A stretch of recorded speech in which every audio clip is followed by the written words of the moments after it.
Well, Cory, of course, what the response of the New South Wales Premier should be, apart from anything else, would be to relight up the landmarks for the next 7 days to show what the statement of the city is. But we all know, oh, no, well, that's all behind us now. Sorry, we did it once. We sort of delayed it. We did it for 5 minutes. Poof, we did our bit, quick move on. But what about, again, the Greens? Oh, it's all taken out of context. The organisers, oh, it's all been grossly taken out of context. Even the bloke screaming in the streets of Lakemba is pretending. You didn't see it. It's all out of context. There's another 25 minutes of the speech where I say exactly the opposite of what you heard. Rubbish.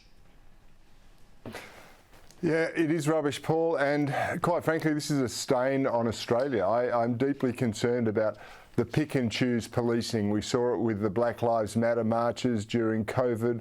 We saw it with the freedom rallies, the duality of how it's been treated.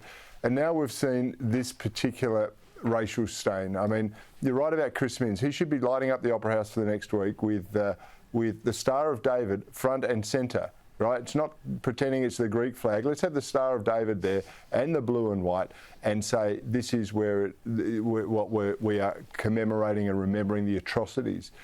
But it's broader than this. Not only are there issues with enclaves of people who clearly hate Jews.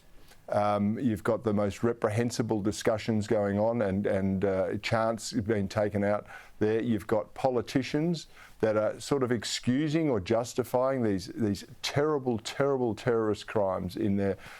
You've got preachers of hate saying they're taken out of context. I'm sick of it. I've been talking about this for 10 years, and every time the media, the politicians turn a blind eye, say it's a tiny minority, but we know a tiny minority can influence a majority of people, create absolute havoc and pandemonium, and yet, we're arresting people who misgender someone.